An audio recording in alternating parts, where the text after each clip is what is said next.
I advise not to clean the loft too much, but on one condition: it should be open. A loft that is too much closed, or that is humid, too much humidity, then you can't leave the droppings.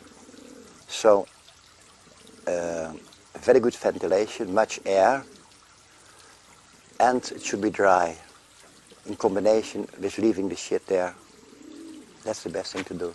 All lofts of Champions have a dry climate, but for the rest ventilation. One loft is closed, the other is open, but all lofts are dry. That's what they have in common. Scientifically, doctors say you should clean. Hygiene is very important, but now some doctors change their mind. Yeah, I believe the greatest problem in today's racing is losses with young birds, the young bird diseases. Now already some fanciers also lose lots of birds, they quit. Do we have this problem now and not 30 years ago? Because we made the pigeons poorer, weaker, they lack natural resistance, immunity. And why is that?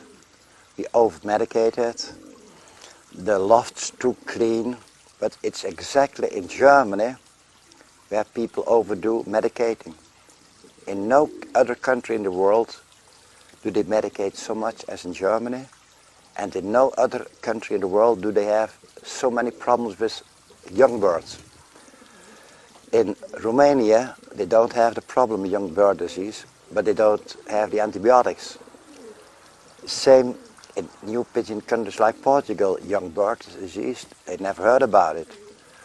So I think we want to be successful, we used antibiotics, we want to win the races, and now we have to pay a price.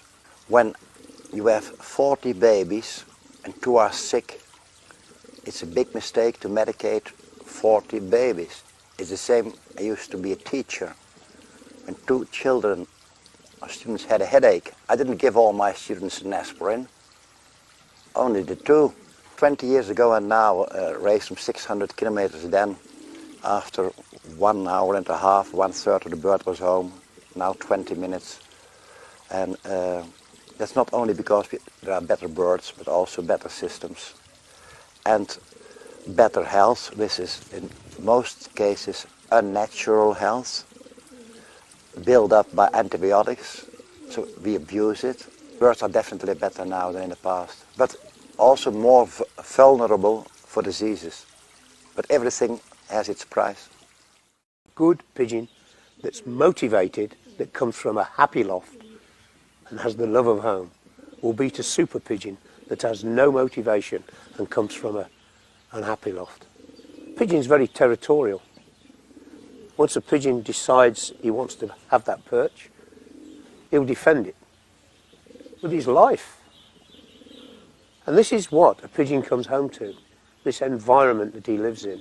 Love for the territory is so important because pigeons are are like us humans. We also love our home and animals and other birds, and pigeons are quite the same, and people should be more aware of that. Another point that a lot of fanciers overlook is rest. Racing pigeons need rest. And a fancier whose pigeons aren't in condition and he decides to work them, take them training in his car day after day to bring that condition, most certainly won't get them into condition.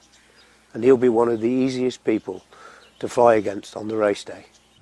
Cleaning 2-3 times a day disturbs the pigeons. They're not happy. I know it looks nice, but it's not that important. If you're lying in the house at night, having a bit of a snooze or having a bit of a rest, somebody open the door, banging the door, in and out, talking. You don't want anybody in and out at all. You want a relaxing time, don't you? Like, pigeons are the same, exactly the same. Need to relax and rest. Health is very important, but the love of home is also very important. You can have health, but without the love of home, which creates the motivation in a pigeon, you don't get the results. Modern racing pigeons quite different from the old racing pigeon. It's more an athlete and smaller, especially at the back. First thing you should look at is the shape. The bird should look like a pear, like I told you before. Normally it's smaller. The heads of the cocks are more hen-like than in the past. They had bigger heads. And the balance is very important. When I handle a bird, automatically the first thing I do is push the breastbone a little bit. If the beak opens, it's a poor bird, or it's in poor shape, poor health. Then check the balance, just 1 second if it has a good balance. Then open the wing. The flights, the last flights should be rounded here, not like a scissors, a little bit rounded. Yeah. And of course, these feathers should be on top of each other. This means it's good condition. When it is like this, it's bad condition. That's no condition. They should be on top of those small feathers. Fancier, no serious champion sells his best record bird unless he knows it's a poor breeder. Now I think another point that people overlook, they go fancier. You go to an auction and you'll buy an important pigeon in the auction and spend a lot of money on it. You can liken it to going to the garden centre and buying one seed. One little seed, and plant it and hope you're going to get the perfect flower. To found a new loft of pigeons, which I've had to do here, you know, I've had to do it twice well, 3 times actually in a lifetime. It's not necessarily a matter of going out and spending fortunes on top pigeons. I want just a pigeon with a name and a pedigree. I want it off something that's done the job and done the job what I'm looking for. Pure strains of pigeons don't really exist anywhere at all, only in the magazines and books and in the back of people's minds. The big sellers with pigeons, they have all the so-called strains. But if you go to any of these strains and really examine them, or a top fancier that say this is strain, it comes from 3, 4 or even 5 different families. Inbreeding and line breeding and all that, that's all nonsense. 90% of the superbirds are all crossings. But foreign people want inbreed, and I don't understand. We want good pigeons, and good pigeons are crossings. You don't have to put 2 pigeons of the same strain together. You want good pigeons to good pigeons. All the main lofts in Belgium, the super lofts, do this. They don't have a strain. Nobody. Countries like China, Taiwan and America, where they all have their own family and their own strain, that's such nonsense, and everybody here must laugh when they hear such a farmer say, I raise my Jansens, I have my Meulemans, I have, what we have is crossings. Sometimes I feel sorry for those people. How can they be so naive? Nobody has a family. Gabby van der Bielen, one of the most talked about fanciers at this present time, he doesn't have a strain. He's got different pigeons from all over. But people, they must have a certain strain. And that, to me, that's where a lot of them go wrong. And I said always, don't buy one pigeon. Go buy a fancier, and in the middle of the season or on the last season, September youngsters. And that's are the best. When I go to the garden centre, I buy a packet of seeds.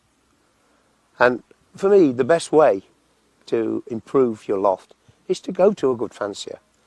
Somebody that's winning, somebody that's got good pigeons. They don't have to cost thousands of pounds. And they most certainly won't if you go to a fancier. I would actually go out and buy summer hatched youngsters for reasonable money of a good family and then start from there. I would advise someone new in the sport to go to a small guy with super results and buy eggs there. Preferably in summer, then he doesn't need them for himself. That's the cheapest way. Get my main racing system, just email me direct. I'm an experienced ex-pigeon racer from England, and I can offer valuable insights and guidance on all aspects of pigeon racing, from breeding to racing. During my racing days, I managed a small team of no more than 70 pigeons, including stock, young birds, and old birds. It was not uncommon for me to send as few as 6 birds to a race and still secure the top 3 positions out of up to 2,500 pigeons in my club and federation. My race distances typically ranged up to 300 miles, and I consistently achieved top 5 placements in my club. My expertise extends to the art of selecting excellent breeders, including evaluating pigeons based on their eye sign characteristics. I firmly believe that true champions can only be bred from top quality stock, and I can guide you in identifying and acquiring such pigeons. I understand that many pigeons for sale are advertised based on their lineage or pedigree, but I emphasize the importance of assessing the bird itself rather than relying solely on paperwork. As part of my offer, I invite you to share photos of your pigeons, including their eye sign and wing characteristics. I'll provide you with free advice on racing and breeding based on my extensive experience and knowledge. Additionally, I will share auction links to high-quality breeding birds that have the potential to produce winners in your loft. Here's what you can expect to receive from me. A comprehensive Word document containing valuable insights and strategies for successful pigeon racing, including specific racing methods for both old and young birds, as well as general advice. Private YouTube videos sent to your email, covering various aspects of pigeon racing, from breeding to race preparation. Detailed recommendations on supplements and additives to add to your pigeons' drinking water, with scientific evidence supporting their effectiveness. Similar products are used by professional athletes and racehorses to enhance performance. Assurance that your pigeons will race home faster, provided that you have quality birds to begin with.